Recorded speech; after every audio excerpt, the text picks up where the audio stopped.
my favourite wings, so you're in for a treat. Now, Three Wing has had its fair share of well-known inmates stay here. Now, who's watched the Underbelly series on telly? Yep. So I'm going to meet a few of the men from that show. So this guy here, George Freeman, heard of him? Yes. So George was a legal bookie, a standover man, and in his prime, he lived in the Southern Shire. He was, he had many top cops, judges in his pocket. Was very influential.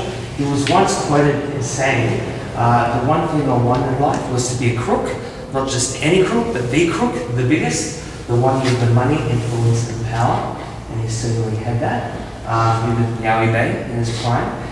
He actually died in 1990 from an asthma attack led on by pethidine addiction. So he's no longer around. So the next fellow we're going to meet is this guy, Nettie Smith. Has anyone heard of him? So that's Nettie here, Parramatta Gaol with his daughter. Funnily enough, being in prison so many times, Nettie was married 3 times and had kids, so it's pretty impressive, I think. But Nettie was a real bad bugger. He was involved in heroin trafficking, murder, you name it, all kinds of crazy stuff. He was actually bragging, he's the big fellow on the right, not the on the left, but he was bragging to his cellmate about someone he'd murdered, but he didn't realise that the cellmate had a voice recorder, so he essentially gave his confession. So he was put in prison for many years for that. Earlier on in 6 Wing, we heard about the New South Wales Police Force being amazing, capturing, Darcy Dugan.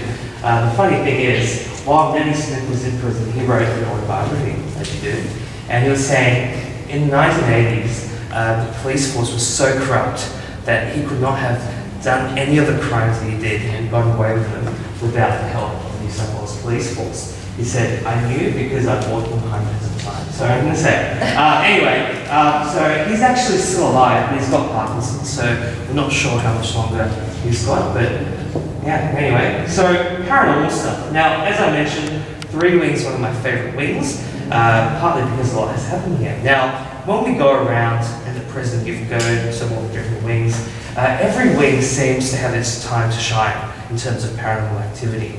Now, again, we were going to ghost tour one night, and there were 3 particular ladies who were girls' night out. Husbands were at home, kids were all in bed, so they were here on the ghost tour.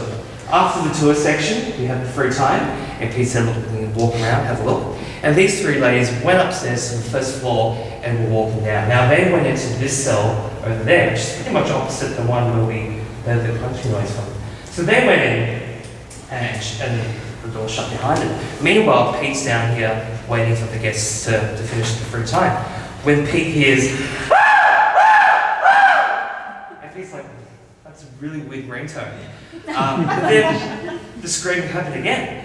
So Pete said, "Oh, look, that's one of my guests." So she bolted upstairs, ran down, and as she got to the cell door gently swung open, and these 3 women came tumbling out like out of a clown car, obviously quite shaken up, quite freaked out. And he's like, "What happened? You guys all right?"